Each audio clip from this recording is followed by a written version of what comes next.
You're listening to Where You Live with Gene Sullivan.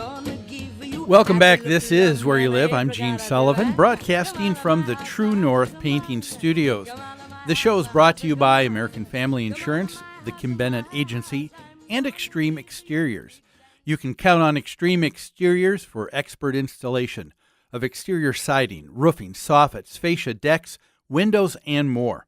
With their knowledge and experience, they can design the perfect solution to make your home beautiful and energy efficient, saving you maintenance and money for years to come. Give them a call at 763-441-1334 and tell them Gene sent you. It's time now to hear from the Community Associations Institute. The CAI Minute is brought to you by New Concepts Rental Management.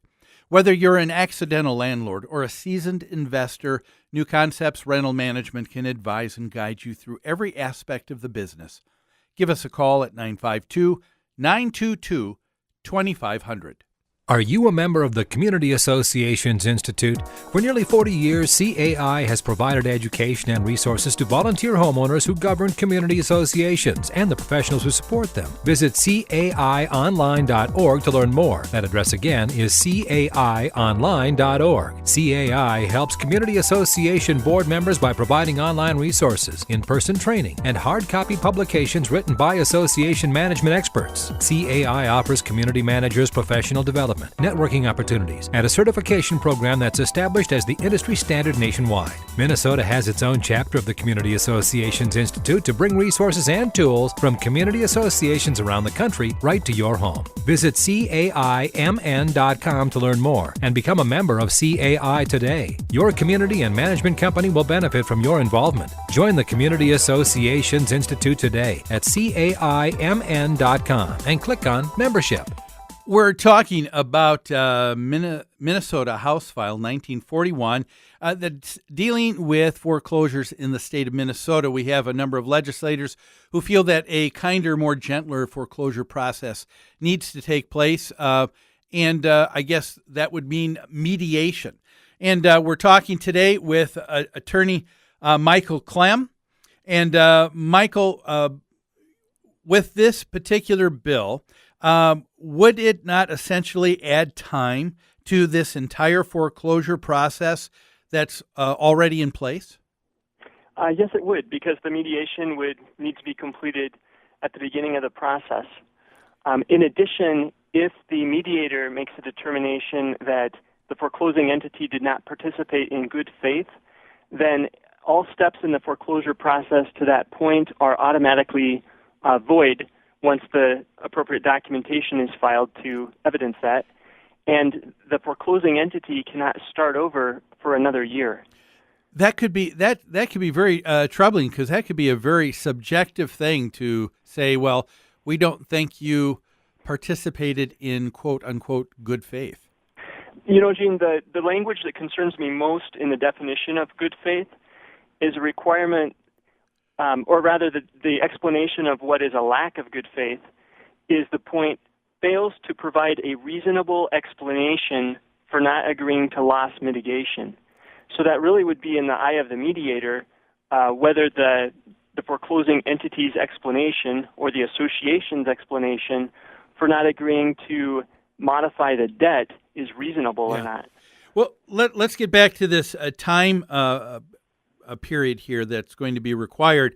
Now, you're stating that this is something that needs to take place prior to initiating the sheriff's sale. Isn't that correct? This is not in connection. This can't be done in tandem with it, or can it? Before the foreclosure can be completed, this mediation process has to be completed. Okay.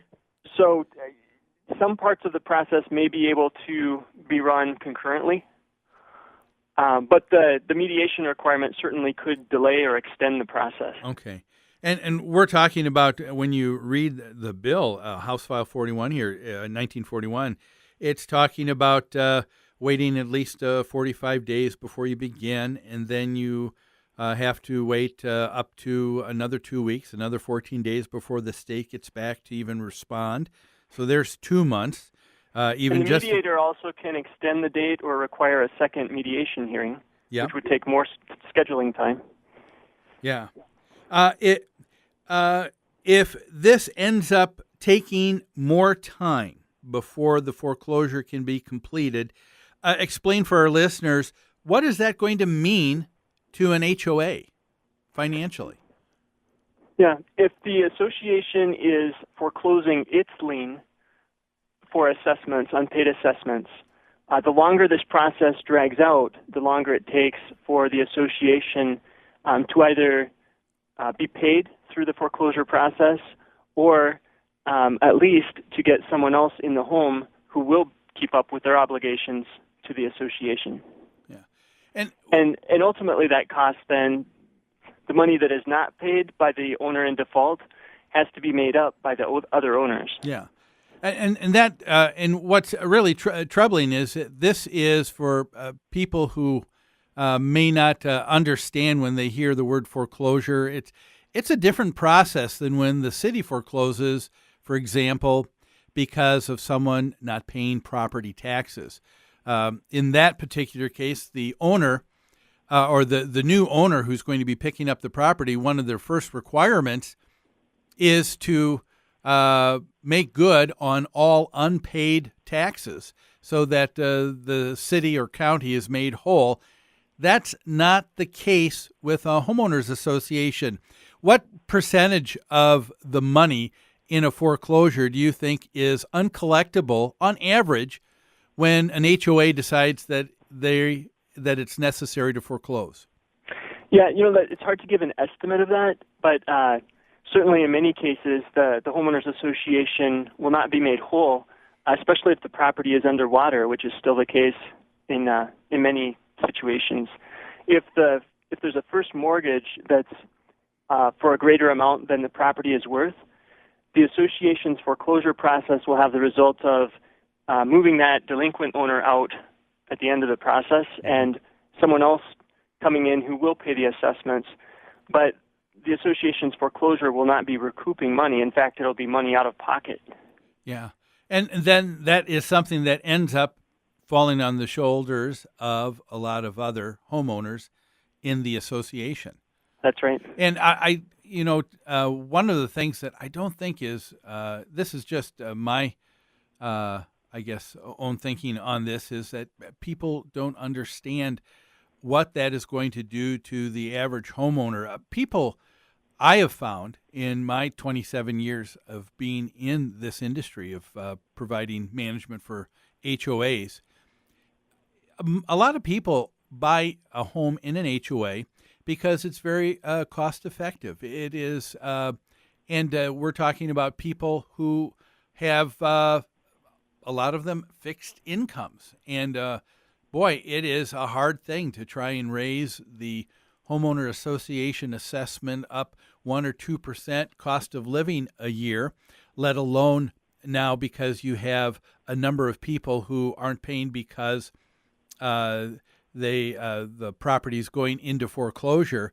I think a bill like this, when you delay things and put a greater burden on people, this is probably going to cause other homeowners who would normally be able to just barely get by, they're going to now go underwater. And I think this could cause additional foreclosures, don't you think? Yes, I do agree with that.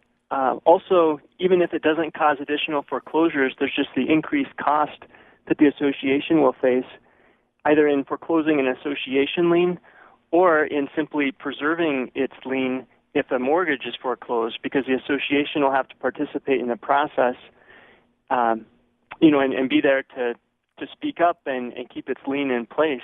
Otherwise, the mediator can, through the process described in the statute, get rid of that association lien. Yeah.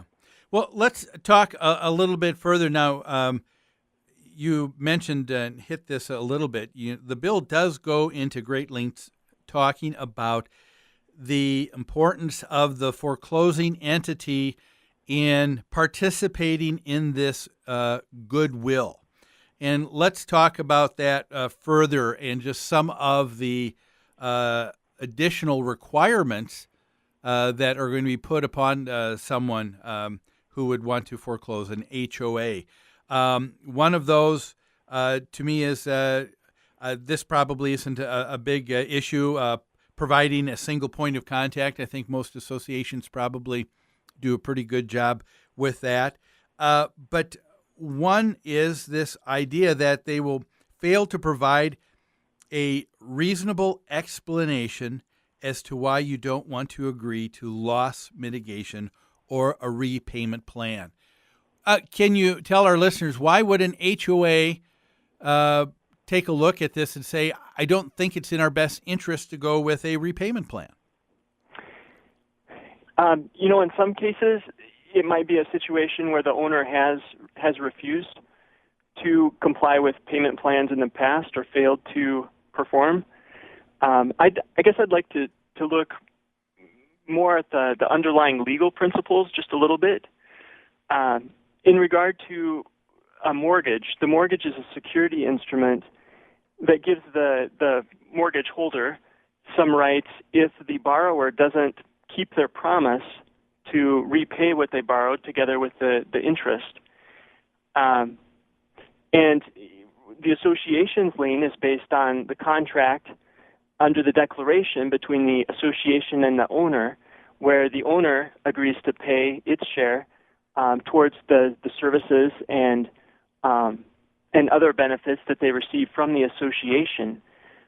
And from a legal perspective, based on the most simple principles of contract law, the creditor, either the mortgage holder or the association, is entitled legally to seek full payment of what is owed to them and to enforce their rights with respect to collateral. In this case, the collateral is the real estate and it's secured by the mortgage.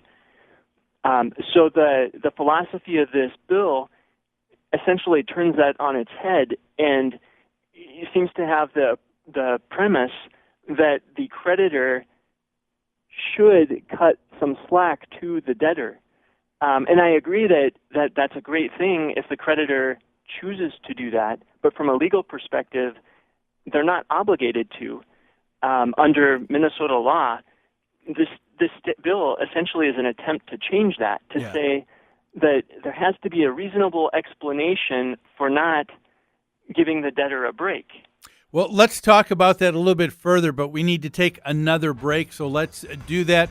We're talking with attorney Michael Clem about House File 1941 dealing with foreclosures.